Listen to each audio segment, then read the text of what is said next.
পৃথিবীতে যত ঘটনা ঘটে সবচাইতে আশ্চর্য ঘটনাই মেরাজের ঘটনাকে বলা হয়। কারণ আল্লাহ পাক এই ঘটনা বর্ণনা দিতে গিয়ে তিনি সুবহান ব্যবহার করেছেন।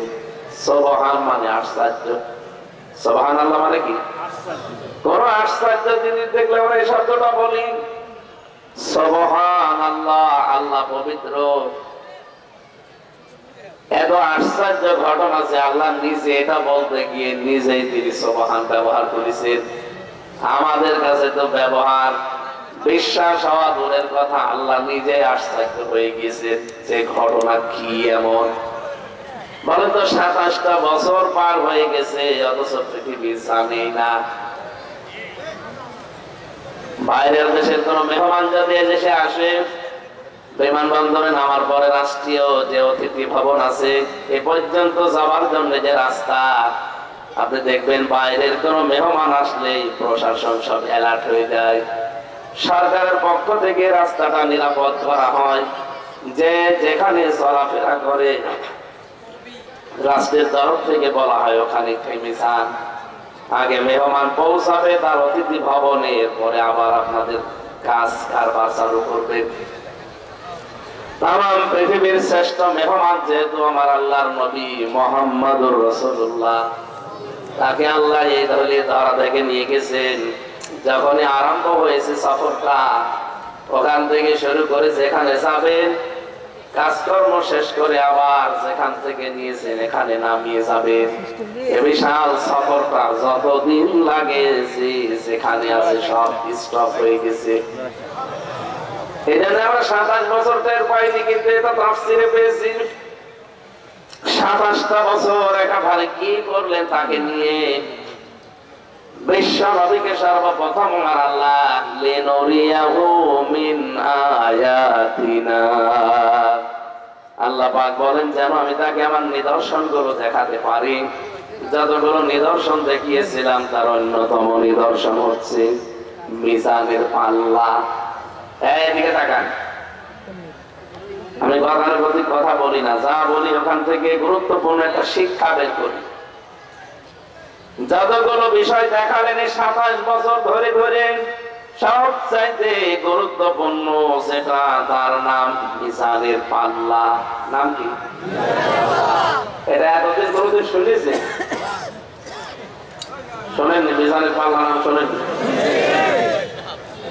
আমরা বাংলায় যেটা বলি দাড়ি পাল্লা না, মিজান মানে কিন্তু দাড়ি পাল্লা না, মিজান মানে মানদণ্ড। মিজান মানে কি? আপনি হাইকোর্টের সামনে যে দেখবেন একটা দাড়ি পাল্লা টাঙানো আছে, দুই দিকেই পাল্লাটা একেবারে সমান নাকি একদিকে একটু ঝোঁকানো আছে? দুই দিকে সমান দিয়ে এই দেশের 18 কোটি মানুষকে সরকার বোঝাতে চায় যে অন্তত সারা দেশে যদি ন্যায় বিচার নাও পাবে, হাইকোর্টে আসলে ন্যায় বিচার পাবা। এটা একটা মানদণ্ড টাঙিয়ে দিচ্ছে। যদি আমরা 1 বছর পাইনি, খালি দাড়ি পাল্লা টাঙানো হয়েছিল, কিন্তু অন্তত 15.5 বছর ন্যায় বিচারের দৈন্য ছিল না। বলেন তো, ন্যায় বিচার থাকলে আমার মতো একটা মানুষ 3 বছর কি করেছিলাম, ফাঁসির কন্টেম ছেড়ে থাকে তারা যারা মার্ডার মামলার আসামি, তারে অর্ডার করেছি। আমার যে মামলা দিয়েছিল শয়তানও বিশ্বাস করে না। জজ পর্যন্ত হাসতো যে কি রায় দেব, কিন্তু 3টা বছর তো দিতে পারেনি। আগস্টের 5 তারিখে মামলা শুধু তুলতে দেরি। জজ মামলার নথিপত্র দেখে বলছে কি দেখে বিচার করবো, কোন মাল নেই। এতদিন যে মামলা জামিন দিত না, এখন বলছে খারিজ করে দিলাম। বলতে গেলাম যে মাননীয় আদালতে মামলাটা 3 বছর তো আপনার কাছে ছিল, তখন তো বললেন না যে কোনো মাল নেই। এখন হঠাৎ করে মাল পাচ্ছেন কোথায়?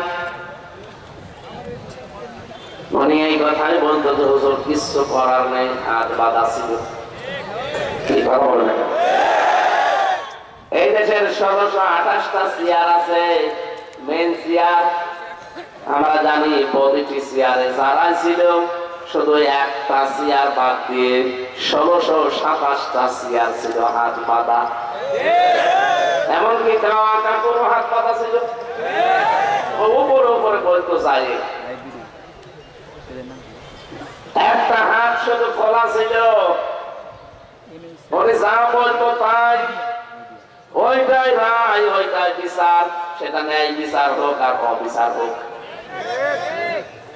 রব্বুল আলামিন এমন অপমান করে দুনিয়া থেকে, বিশেষ করে আমাদের কাছ থেকে তাড়িয়ে দিয়েছে। আমার মনে হয় পৃথিবীর ইতিহাসে এত অপমান আর কাউকে করেনি। এটা ময়লার বস্তা, 257টা রাষ্ট্র কেউ নিতে রাজি হয়নি। স্বামী স্ত্রী পাতিয়েছিল, এই যে আমরা বন্ধ পাতাই না, স্বামী স্ত্রী পাতিয়েছিল ওই জায়গায় যে আশ্রয় নিয়েছে। কিন্তু দুঃখজনক হলো সত্য, এখন গলার কাটা হয়ে দাঁড়িয়েছে দাদা বাবু।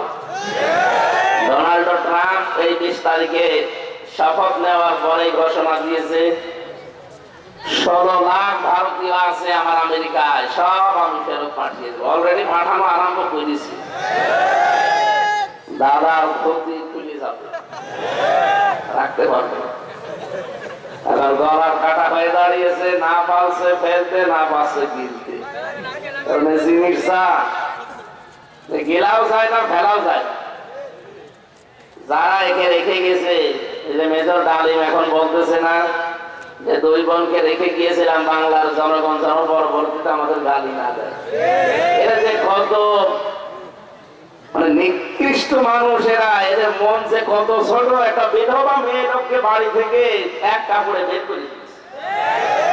শহীদ জিয়াউর রহমান তার স্ত্রীকে এক কাপড়ে বের করে দিল না। আমি মাঝে মাঝে এই শব্দটা নিয়ে একটু চিন্তা করি। বঙ্গবন্ধুকেও মানুষ মেরে ফেলেছে, জিয়াউর রহমানকেও মানুষ মেরে ফেলেছে, কথা বলছে না। কিন্তু একজনের নাম শুনলেই সারা পৃথিবীতে মানুষ বলে যে শহীদ জিয়া, অথচ ওনার নামে আজ পর্যন্ত আমি শহীদ শেখ মুজিব শুনিনি, আর মনে হয় শুনবো না। কোনদিন শুনিয়েছেন যে শহীদ শেখ মুজিব? অথচ তাকে কিন্তু মেরে ফেলেছে। শহীদ এই শব্দটা আল্লাহ তার নামে না লাগায় না। এই শব্দটা আল্লাহ এমন দামি, এমন মর্যাদা সম্পন্ন করেছে। কোরআনে কারিমে আপনি দেখবেন সূরা বাকারা 154 নম্বর আয়াতে আছে।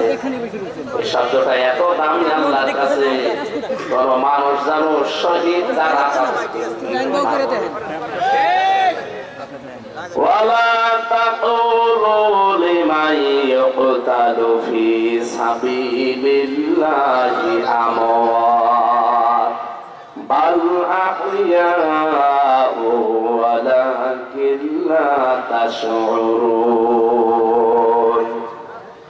রব্বুল আলামিন বলেন, যারা আমি আল্লাহর জন্য জীবন দিয়েছে এদেরকে মৃত বলবা না। মানুষ যেহেতু মুখ দিয়ে কথা বলতে পারে, এই জন্য মুখের উপরে আল্লাহ নোটিশ দিয়েছে, সাবধান, এদেরকে মৃত বলবা না।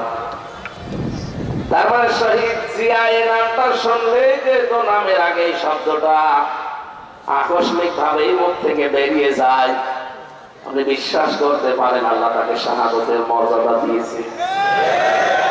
16 সালে একবার হজে গিয়ে দেখি আরাফাতের ময়দানে মসজিদে নামিরা আছে, সেখানে কাবার ইমাম খুতবা দিচ্ছে, শহীদ জিয়াউর রহমানের নামটা উচ্চারণ করেছে। তার আরবি ভাষায় খুতবার ভেতরে এই নামটা নিয়ে তিনি দোয়া করছিলেন। বাংলা অর্থ দাঁড়ায় এইটা যে, হে আল্লাহ, বাংলার সন্তান শহীদ জিয়াউর রহমানকে কবরে তুমি সুউচ্চ মাকাম দান করো। আমি চিন্তা করলাম কথাটা বলছে কেন। আমার সাথে যারা ছিল, যে কয়টা আলেম ছিল, ওনারা বলছে যে নিম গাছের নিচে আশ্রয় নিয়েছে, এটা নিম গাছ না, এটা জিয়া গাছ। আমরা বাংলাদেশে নিম গাছ বলি, কিন্তু এই দেশের মানুষ বলে জিয়া গাছ। সাজারাত জিয়া, হাজার হাজার গাছ লাগিয়েছে আরাফাতের ময়দানে। কত লক্ষ লক্ষ হাজী সাহেবরা এই যে আশ্রয় নেয়। আরাফাতের ময়দানের দোয়া আপনারা জানেন কবুল হয়, জানেন না? যে 10 জায়গার দোয়া আল্লাহ কবুল করে থাকে, তারা আরাফাতের ময়দানের একটা। বলেন তো, শুধু বাংলাদেশের মানুষ না, সারা পৃথিবীর যেখান থেকে মানুষ যায় আরাফাতে না গেলে হজ হয়। ওখানে অন্তত আমার মতো মানুষ যারা একটু আশ্রয় পায় নিম গাছের নিচে, এই জিয়া গাছের নিচে দাঁড়িয়ে অন্তত মন থেকে দোয়া চলে আসে, আল্লাহ যে লোকটা এরকম ছায়া দিল তুমি তাকে একটু ছায়া দিও। এই জন্য এই শব্দটা আমার মনে হয় মানুষের মুখ দিয়ে বের হয়। নাম বলার আগেই মানুষ বলে শহীদ জিয়া। কি বলে? আল্লাহ যেন তাকে শহীদ হিসাবে কবুল করে। আর যার নাম শুনলে শহীদ শব্দ কেউ বলে না, আসেও না, এখন তার করে দোয়া করব কি? জোর করে 15.5 বছর অনেকে দোয়া করে নিয়েছিল, কিন্তু এমন দোয়া করে যায় হুজুর বলছে আল্লাহ বঙ্গবন্ধুকে তুমি জাহান্নামের সর্বনিম্ন স্তরে দিও। এমনি দোয়া বের হয়, জাহান্নামের কাজ অবশ্যই করেছে, না তার দোয়া বের হবে কেন? মুখের পরে মানুষ যেহেতু কথা বলতে পারে না, কথার পরে যারা বলতে পারে না, অন্তরে যেহেতু একটা ধারণা করতে পারে, এই জন্য আল্লাহ অন্তরের উপরও নোটিশ দিয়েছেন। এটা সূরা আলে ইমরানের 169 নম্বর আয়াতে আছে, ওয়ালা তাহসাবান্নাল্লাযীনা কুতিলু ফী সাবিলিল্লাহি আমওয়াতা বাল আহয়াউন ইনদা রাব্বিহিম ইরসাকুন। রব্বুল আলামিন বলেন যারা শহীদ হয় তাদেরকে মরা বলবা না, মৃত বলবা না, তারা জিন্দা। জীবিত থাকলে, জেগে থাকলে যেহেতু খাওয়া লাগে, এজন্য আমি আল্লাহ নিজে তাদেরকে রিজিক দেই। আজ খয়ম সাহেব যদি এখন মারা যান, যদি ঈমান নিয়ে মরতে পারেন, কবরে যাবে, ফেরেশতা এসে বলবে নাও কানাও, ঘুমিয়ে পড়েন। কতদিন ঘুমাবেন? যেই দিন আর ইসরাফিল ফটকার দেবে ওই দিন পর্যন্ত, এর আগে পরে আর কিছু নেই। তাও যদি ঈমান নিয়ে মরতে পারে, খালি ঘুমিয়ে পড়বে, একবারে ফটকার দিলে উঠে দেখবে কিয়ামত কায়েম হয়ে গেছে। কিন্তু শহীদ হলে সে ঘুমাবে না। আল্লাহ বলেন ওর কাছে আমি রিজিক পৌঁছাবো। বলেন তো ঘুমিয়ে থাকলে খাওয়া লাগে,